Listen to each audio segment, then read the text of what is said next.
কেমন আছো সবাই?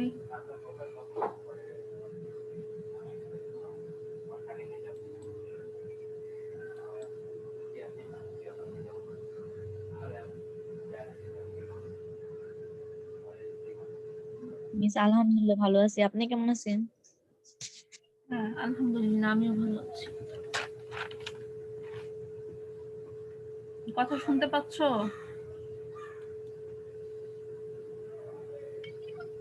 জি মিস।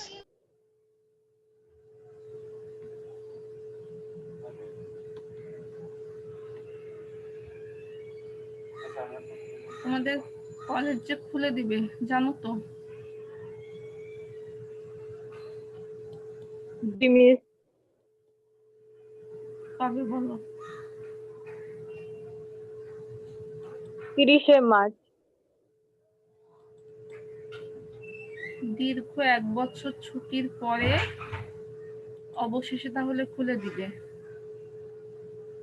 তোমাদের হয়তোবা 2 মাসের মতো মানে আসতে হবে, তারপরে পরীক্ষার ডেট দিয়ে দিবে।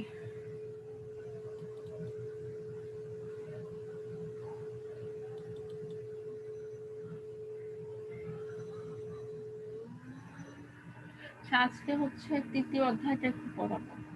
আচ্ছা, আমাকে আরেকবার বলো তো তোমাদের নতুন সিলেবাসে কোন কোন অধ্যায়? আমার আসলে ঠিক স্মরণ নাই, কোনগুলো একটু বলো।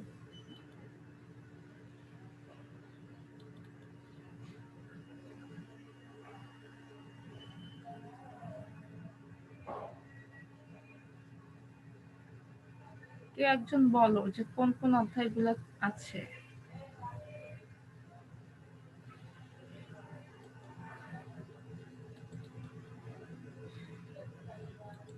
Miss second paper? হ্যাঁ, সেকেন্ড পেপার।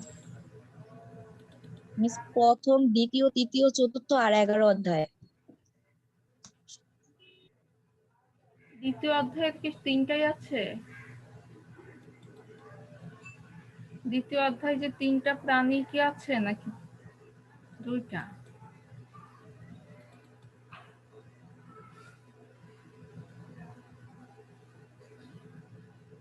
আচ্ছা, খেয়াল করো, ছবি দেখতে পাচ্ছ তো?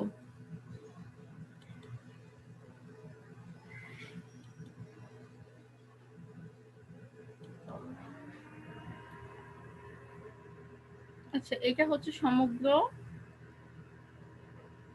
মানব পরিপাকতন্ত্র, ঠিক আছে? পরিপাকতন্ত্রের একটা ছবি এটা। তাহলে তোমার প্রথমে আসলে যে পরিপাক বলতে কি বুঝো, পরিপাকটা কি আসলে, ঠিক আছে? পরিপাক হচ্ছে যে প্রক্রিয়ার জটিল খাদ্য উপাদান সমূহ এনজাইমের সাহায্যে বিশ্লেষিত হয়ে সরল খাদ্য উপাদানে পরিণত হয়, তাকে পরিপাক বলে। তাহলে কি হবে, এখানে হচ্ছে জটিল খাদ্য সমূহ কিসের সাহায্যে বিশ্লেষিত হবে? এনজাইমের সাহায্যে। জটিল খাদ্য সমূহ এনজাইমের সাহায্যে বিশ্লেষিত হয়ে সরল খাদ্যে পরিণত হয়, এটাই হচ্ছে গিয়ে পরিপাক। আচ্ছা, খাদ্যের উপাদান সমূহ বললাম যে আমি, খাদ্যের উপাদান কয়টি বলতো? খাদ্যের উপাদান কয়টা? 6টি। কি কি?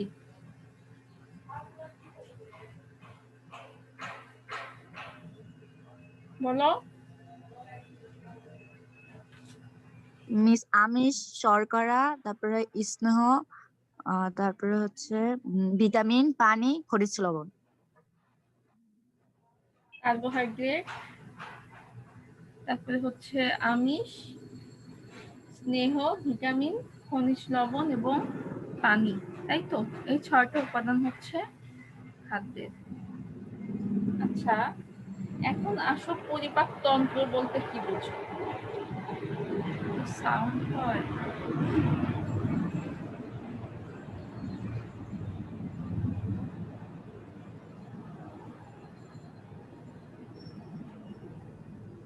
আচ্ছা, পরিপাক তন্ত্র কি? যে তন্ত্রের মাধ্যমে খাদ্যবস্তু গ্রহণ, পরিপাক ও শোষণ ক্রিয়া সম্পন্ন হয় তাকেই হচ্ছে পরিপাক তন্ত্র বলে। মানে কি কি হবে? খাদ্যবস্তু গ্রহণ, পরিপাক ও শ্বসন ক্রিয়া সম্পন্ন হয় তাকে হচ্ছে পরিপাক তন্ত্র বলে। আচ্ছা, তাহলে পরিপাক তন্ত্র তোমার দুটো অংশ নিয়ে গঠিত। একটা হচ্ছে পৌষ্টিক নালী আর একটা হচ্ছে পৌষ্টিক গ্রন্থি। তাহলে পরিপাক তন্ত্র কয়টি অংশ নিয়ে গঠিত বলতো? কয়টি অংশ? কি বললাম? পরিপাক তন্ত্র কয়টি অংশ নিয়ে গঠিত? দুটি, একটি হচ্ছে পৌষ্টিক নালী আর একটা হচ্ছে পৌষ্টিক গ্রন্থি। তাহলে আমরা একটু এটাকে একটা ছকের মাধ্যমে দেখাই।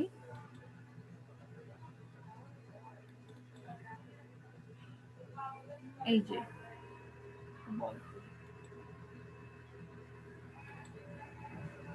দেখতে পাচ্ছ তো?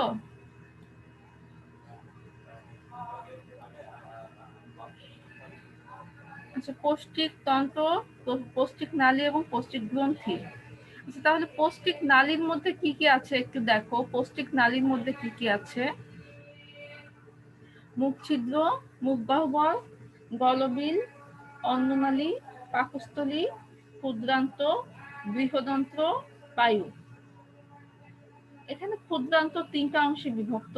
একটা হচ্ছে ডিওডেনাম, জেজুনাম এবং ইলিয়াম। ক্ষুদ্রান্তের 3টি অংশ, একটা হচ্ছে ডিওডেনাম, জেজুনাম এবং ইলিয়াম। বৃহদন্ত্রেরও 3টা অংশ, সিকাম, কোলন এবং মলাশয়। ঠিক আছে? তাহলে পৌষ্টিক নালী কোনগুলো? মুখ ছিদ্র, মুখ গহ্বর, গলবিল, অন্ননালী, পাকস্থলী, ক্ষুদ্রান্ত, বৃহদন্ত্র এবং বায়ু। আর যদি বলি পৌষ্টিক গ্রন্থি কোনগুলো? পৌষ্টিক গ্রন্থি হচ্ছে লালা গ্রন্থি, যকৃত, অগ্ন্যাশয়। লালা গ্রন্থি, যকৃত, অগ্ন্যাশয়। যদি প্রশ্ন করা হয় মানবদেহের সবচেয়ে বড় গ্রন্থির নাম কি, কি হবে? মানবদেহের সবচেয়ে বড় গ্রন্থির নাম কি, কি হবে বলো? যকৃত। যকৃত। আচ্ছা, আচ্ছা, তাহলে আমরা এখন এগুলোর বিস্তারিত জানবো। ঠিক আছে? এগুলোর যে বিস্তারিত সেগুলো আমরা এখন জানবো। মুখ ছিদ্র যেটা বললাম, মুখ ছিদ্রের কি কাজ এটা তো আমরা সবাই জানি, যে মুখ ছিদ্রের মাধ্যমে খাদ্যটাকে আমরা গ্রহণ করি। মুখ ছিদ্রের মাধ্যমে খাদ্যটাকে আমরা গ্রহণ করি। ঠিক আছে? মুখ ছিদ্র, মুখ গহ্বরের কাজ মোটামুটি একই। তারপরে হচ্ছে গলবিল। গলবিলের কি কাজ? গলবিল হচ্ছে তোমার মুখ গহ্বরের যে পরের অংশ, এটাই হচ্ছে গলবিল। মুখ গহ্বরের পরের যে অংশ এটাকে আমরা গলবিল বলি। আর এটার কাজ হচ্ছে মুখ গহ্বর থেকে খাদ্যবস্তু গলবিলের মধ্য দিয়ে অন্ননালীতে পৌঁছে। কি কি করবে? মুখ গহ্বর থেকে খাদ্যবস্তু গলবিলের মধ্য দিয়ে অন্ননালীতে পৌঁছে। এখন আসো অন্ননালী। অন্ননালী কি বা ইসোফেগাসও বলা হয়, যে এটাকে আমরা চিত্র দিয়ে প্রকাশ করি তাহলে ভালো হবে, তাহলে বুঝতে সুবিধা হবে তোমাদের। ছবিটাকে আঁকতে পারবে? ছবিটা কি তোমরা না দেখে আঁকতে পারবা? 2-3 বার প্র্যাকটিস করার পরে কি আঁকতে পারবে কিনা বলো?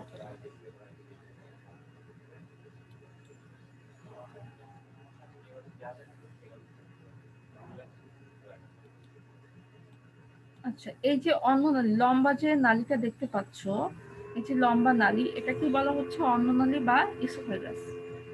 তাহলে গলবিল থেকে পাকস্থলী পর্যন্ত, গলবিল থেকে পাকস্থলী পর্যন্ত নালীটির নাম হচ্ছে গিয়ে অন্ননালী।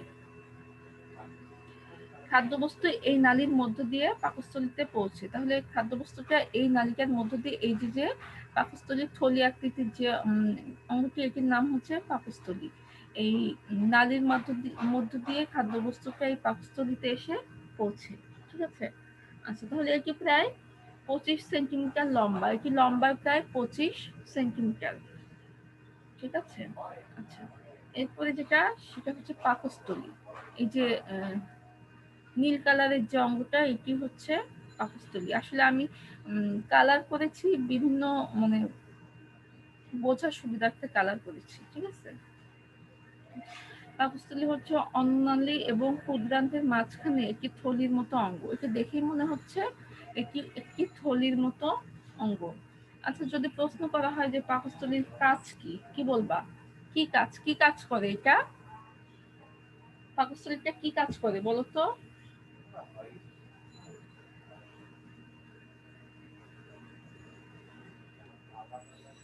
বলো। রেসপন্স না করলে তো হবে না। মাইশা 381, মাইশা,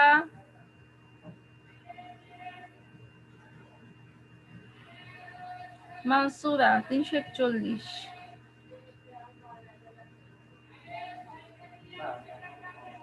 তোমরা কি আমার কথা শুনতে পাচ্ছ নাকি শুনতে পাচ্ছ না, এটা একটু বলো।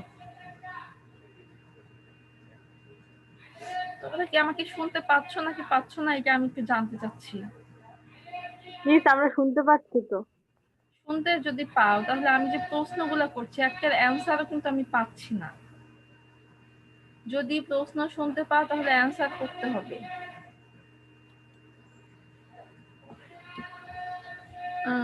পাকস্থলীর কথা কি বললাম, যে অন্ননালী এবং ক্ষুদ্রান্তের মাঝখানে একটি থলির মতো অঙ্গ। এটি প্রায় তোমার 25 সেন্টিমিটার লম্বা এবং 15 সেন্টিমিটার চওড়া। এটি লম্বায় প্রায় 25 সেন্টিমিটার এবং চওড়ায় প্রায় 15 সেন্টিমিটার। আচ্ছা, এটি পেশিবহুল একটি অঙ্গ এবং এর প্রাচীরে অসংখ্য গ্যাস্ট্রিক গ্রন্থি থাকে। আচ্ছা, এর প্রাচীরের যে গ্রন্থিটা থাকবে সেটির নাম হচ্ছে গ্যাস্ট্রিক গ্রন্থি। আর এর কাজ হচ্ছে খাদ্যটাকে সাময়িকভাবে জমা রাখা।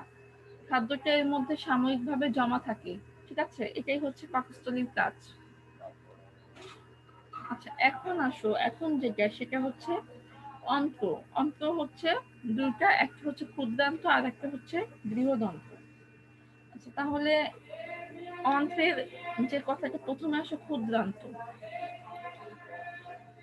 আচ্ছা, প্রথমে আসো ক্ষুদ্রান্ত যেটা, ক্ষুদ্রান্ত তিনটা অংশে বিভক্ত। একটা হচ্ছে ডিওডেনাম, জেজুনাম এবং ইলিয়াম। প্রথমে হচ্ছে ডিওডেনাম, হচ্ছে পাকস্থলীর সংলগ্ন যে অংশ। এই যে ডিওডেনাম হচ্ছে এই যে ইউ আকৃতির যে অংশটা দেখতে পাচ্ছ, ইউ আকৃতির যে অংশ, এটি হচ্ছে ডিওডেনাম। ডিওডেনামের পরে যেটা আছে সেটা হচ্ছে জেজুনাম। ডিওডেনামের পরবর্তী 2 থেকে 3 মিটার অংশ, পরবর্তী যে অংশ সেটি হচ্ছে জেজুনাম। সবগুলোই দেখানো হয়েছে এখানে। এবং জেজুনামের পরে যেটা সেটা হচ্ছে ইলিয়াম। ইলিয়াম হচ্ছে তোমার ক্ষুদ্রান্তের এই যে শেষ অংশটি, এটি হচ্ছে ইলিয়াম।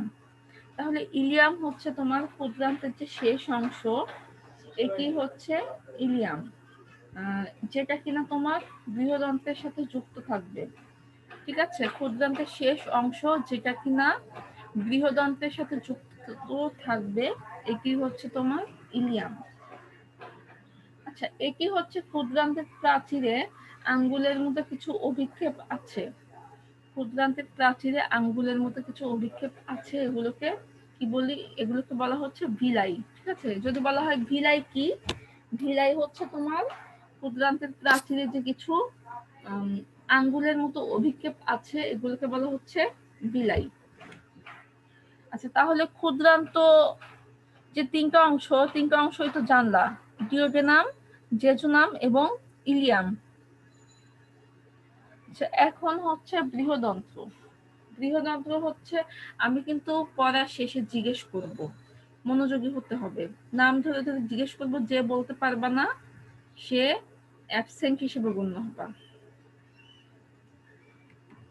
কারণ এইভাবে জুমে ক্লাস নিয়ে যদি তোমরা রেসপন্স না করো, এটা আসলে খুবই পেইনফুল। একটা ক্লাস করতে অনেক সময়, একটা ক্লাস রেডি করতে অনেক সময় লাগে এখানে। জান্নাতুল ফেরদৌস ইলা 407। একটা নাম আমি 3 বারের বেশি ডাকবো না। জান্নাতুল ফেরদৌস ইলা 407। জান্নাতুল ফেরদৌস ইলা, ও absent. Sukanya Hanif 355। Yes miss. হ্যাঁ, তুমি বলো যে ক্ষুদ্রান্তর কয়টা অংশ?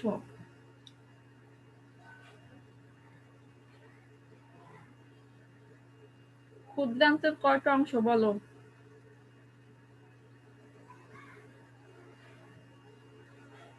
শুনুনি একটু আগে আমি কি বললাম? পারলে বলতে হবে মিস পারি বলছি, আর না পারলে বলো যে মিস আমি শুনিনি, আমি জানি না কি বলেছেন আপনি। আমি প্রেজেন্ট মিস 3টি অংশ। বলো নাম কি? ডিউডেন ইলা। কি?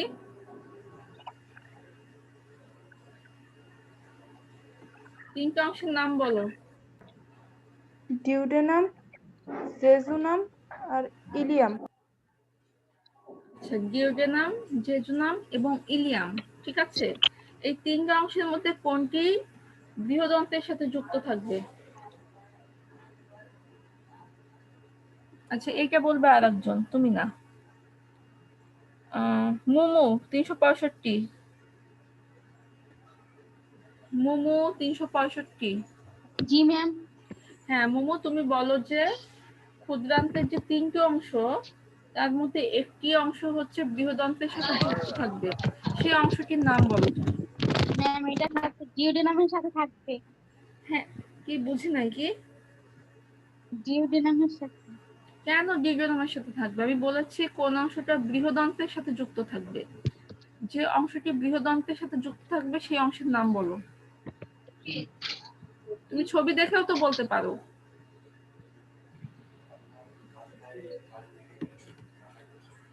ছবি দেখেও যদি বুঝতে না পারো তাহলে তো আসলে কিছুই বলার নেই আমার। মিস ইলিয়াম হবে। ইলিয়াম হবে, এক্স্যাক্টলি। ইলিয়ামটা এই যে মোটা যে নালিকা, এটার সাথে যুক্ত। মোটা নালিকাটা বৃহদন্ত নামে পরিচিত। আচ্ছা, এখন আর একটা প্রশ্ন করবো আর একজনকে, সেটা হচ্ছে মেহেরুন আক্তার সাদিয়া।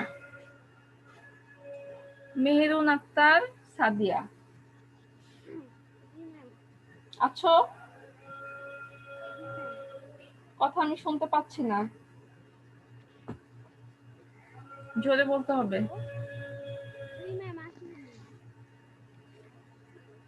তোমার সমস্যা নাকি আমার সমস্যা বুঝতে পারছি না। আচ্ছা রিয়া 409, তুমি বলো। রিয়া তুমি বলো হচ্ছে ভিলাই। আমি একটু আগে বলেছি ভিলাই কাকে বলে। ভিলাইটা কি? ভিলাইটা কি? ক্ষুদ্রান্তের ভেতর আঙুলের ন্যায় যে অংশগুলো থাকে। এক্স্যাক্টলি। ক্ষুদ্রান্তের প্রাচীরে আঙ্গুলের মতো কিছু অভিক্ষেপ থাকে, এদেরকে হচ্ছে ভিলাই বলা হয়। গুড। আচ্ছা, এখন আসি, ক্ষুদ্রান্ত নিয়ে জানলাম, এখন আসি বৃহদন্ত্র। তাহলে তোমার বৃহদন্ত্রেরও তিনটা অংশ, একটা হচ্ছে সিকাম, কোলন এবং মলাশয়। সিকাম, কোলন এবং মলাশয়। আচ্ছা, তো ক্ষুদ্রান্তের পরবর্তী মোটা নলাকৃতির অংশ, এটি হচ্ছে মোটা নলাকৃতির অংশ। প্রথমে আসো সিকাম। সিকাম হচ্ছে বৃহদন্ত্রের প্রথম অংশ। সিকাম হচ্ছে বৃহদন্ত্রের প্রথম অংশ। এর সাথে অ্যাপেন্ডিক্স নামে একটি অঙ্গ থাকে। এর সাথে কি থাকবে? এর সাথে অ্যাপেন্ডিক্স। খেয়াল করো, সিকামের সাথে এই যে নীল কালার যে অঙ্গটা ছোট, কিছুটা তির্যক, মানে এটাকে বলা হচ্ছে অ্যাপেন্ডিক্স। তাহলে অনেকের যে অ্যাপেন্ডিসাইটিস হয়, কেন হয় বলো তো? অ্যাপেন্ডিসাইটিস কেন হয়? কিসের কারণে হয় অ্যাপেন্ডিসাইটিস বলো? কেউ জানো না? অ্যাপেন্ডিক্সে যদি প্রদাহ হয় তখনই অ্যাপেন্ডিসাইটিস নামক রোগ হয়। এখানে সাধারণত খাদ্যবস্তুটা জমে যায়, জমে গিয়ে এটা তোমার একটা প্রদাহের সৃষ্টি করে, তখন কি হবে? অ্যাপেন্ডিসাইটিস নামক রোগ হবে।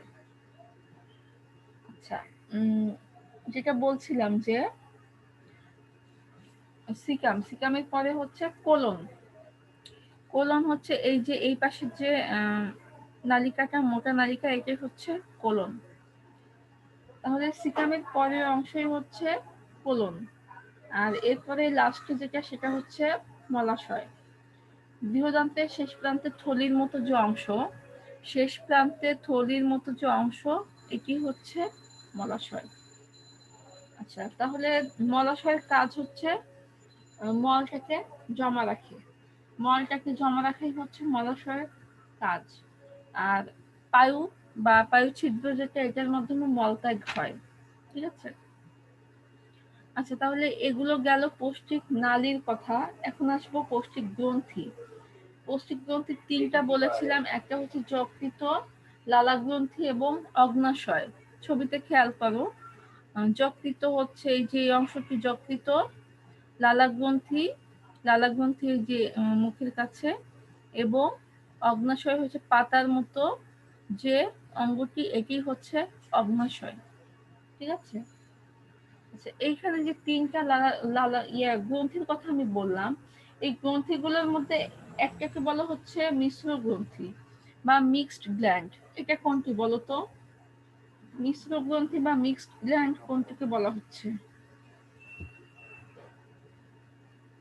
বলো?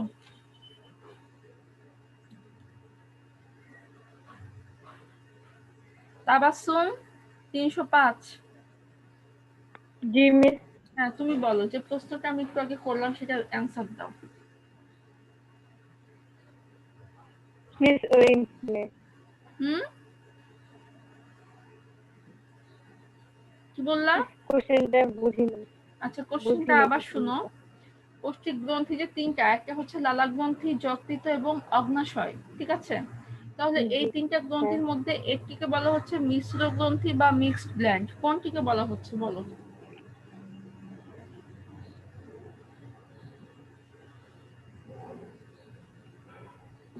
আচ্ছা, এই অধ্যায়টা তোমাদের শেষ, এই অধ্যায়টা পড়েছো তোমরা, কিন্তু এই অধ্যায় পড়ানোর সময় তো এই প্রশ্নটা আসবে। অগ্নাশয়কে বলা হচ্ছে মিশ্র গ্রন্থি, তাও যদি তোমরা অগ্নাশয়। বলতে না পারো তাহলে তো আসলে কিছুই বলার নাই। অগ্নাশয়কে বলা হচ্ছে মিশ্র গ্রন্থি, কারণ এটি একই সাথে বহিঃক্ষরা এবং অন্তঃক্ষরা গ্রন্থি হিসেবে কাজ করবে। এটি একই সাথে বহিঃক্ষরা এবং অন্তঃক্ষরা গ্রন্থি হিসেবে কাজ করবে, এজন্য একে বলা হচ্ছে মিশ্র গ্রন্থি। ঠিক আছে। আচ্ছা, তাহলে প্রথমে লালা গ্রন্থির কথা যদি বলি, মানুষের লালা গ্রন্থি থাকবে কত জোড়া? লালা গ্রন্থি কয় জোড়া বলো? জিজ্ঞেস করবো নাম ধরে ধরে। 3 জোড়া। বলো, নাম কি? মিস 3 তিন জোড়া। জোড়া। নাম হয়তো বলতে পারবা না, আমি বলি। 3 জোড়া লালা গ্রন্থি, একটা হচ্ছে প্যারোটিড, সাবম্যাক্সিলারি এবং সাবলিঙ্গুয়াল। প্যারোটিড গ্রন্থি, সাবম্যাক্সিলারি গ্রন্থি এবং সাবলিঙ্গুয়াল গ্রন্থি। আচ্ছা, যদি বলা হয় সবচেয়ে বড় লালা গ্রন্থির নাম কি? সবচেয়ে বড় লালা গ্রন্থি হচ্ছে প্যারোটিড গ্রন্থি। ঠিক আছে, এটি কানের নিচে থাকবে। প্যারোটিড গ্রন্থি হচ্ছে কানের নিচে অবস্থিত। ঠিক আছে। তাহলে লালা গ্রন্থি 3 জোড়া, একটা হচ্ছে প্যারোটিড, সাবম্যাক্সিলারি এবং সাবলিঙ্গুয়াল। আচ্ছা, লালা গ্রন্থি থেকে নিঃসৃত লালা রসের মিউসিন খাদ্যকে পিচ্ছিল করে। ঠিক আছে। লালা গ্রন্থি হচ্ছে নিঃসৃত রস কি নামে পরিচিত? লালা।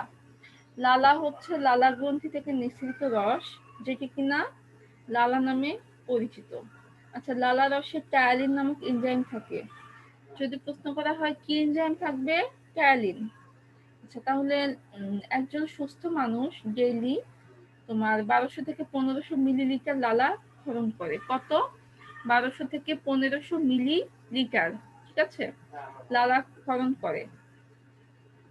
আচ্ছা, এরপরে আসো হচ্ছে যকৃত। যকৃত হচ্ছে মানব দেহের সবচেয়ে বড় গ্রন্থি, আর এটির রং হচ্ছে লালচে খয়েরি। 4টি অসম্পূর্ণ খণ্ড নিয়ে গঠিত। যকৃত হচ্ছে 4টি অসম্পূর্ণ খণ্ড নিয়ে গঠিত। যকৃতে বিভিন্ন রকমের জৈব রাসায়নিক বিক্রিয়া ঘটে, তাই একে তোমার রাসায়নিক গবেষণাগার বলা হয়। আচ্ছা, যদি প্রশ্ন করা হয় যে যকৃতকে কেন কেমিক্যাল ল্যাবরেটরি বলা হয়, কি বলবা? যকৃতকে কেন কেমিক্যাল ল্যাবরেটরি বলা হয়, কি বলবে? আমি কিন্তু এর উত্তরটা দিয়ে দিয়েছি একটু আগে।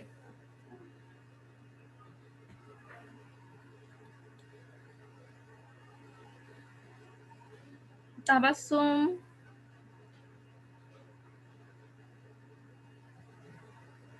নুসরাত 329, নুসরাত 329, নুসরাত নাই। নিশাত 328, নিশাত 328।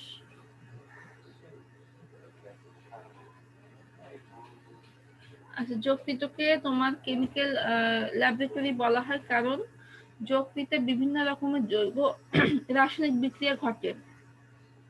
যকৃতে বিভিন্ন রকমের জৈব রাসায়নিক বিক্রিয়া ঘটে, তাই একে রাসায়নিক গবেষণাগার বা কেমিক্যাল ল্যাবরেটরি বলা হয়। ঠিক আছে, তাহলে আজকে মোটামুটি এই তোমার পরিপাক নালী এবং পরিপাক গ্রন্থি এগুলো নিয়ে আজকের আলোচনা। আজকে আর বেশি পড়াবো না, এই পর্যন্তই থাকবে আজকের আলোচনা। তো আমি আজকে যা পড়ালাম এগুলোই হচ্ছে সামনের ক্লাসে আমি জিজ্ঞেস করব। আর তোমাদের একটা হোমওয়ার্ক থাকবে। হোমওয়ার্কটা হচ্ছে এই যে পরিপাক নালীর ছবিটা, এই যে চিত্রটা, এটা হচ্ছে বাসায় তোমরা আঁকবা। আমি কিন্তু ভিডিও অন করে খাতা দেখব। তোমরা যে খাতায় এঁকেছো সেটা কিন্তু আমি ভিডিও অন করে খাতা দেখবো এই ছবিটা এঁকেছো কিনা। আচ্ছা, তাহলে আমি হোমওয়ার্ক কি দিলাম বলো তো? হোমওয়ার্ক কি দিয়েছি? ওই চিত্রটা আঁকার জন্য বলছি। চিত্রটা আঁকবে এবং আমি কিন্তু চেক করব, ভিডিও অন করে আমি দেখব কে এঁকেছো কে এখন। আচ্ছা, ঠিক আছে, আজকে এই পর্যন্তই। লিভ নাও সবাই, আল্লাহ হাফেজ। আসসালামু ওয়ালাইকুম আসসালাম। আসসালামু আলাইকুম।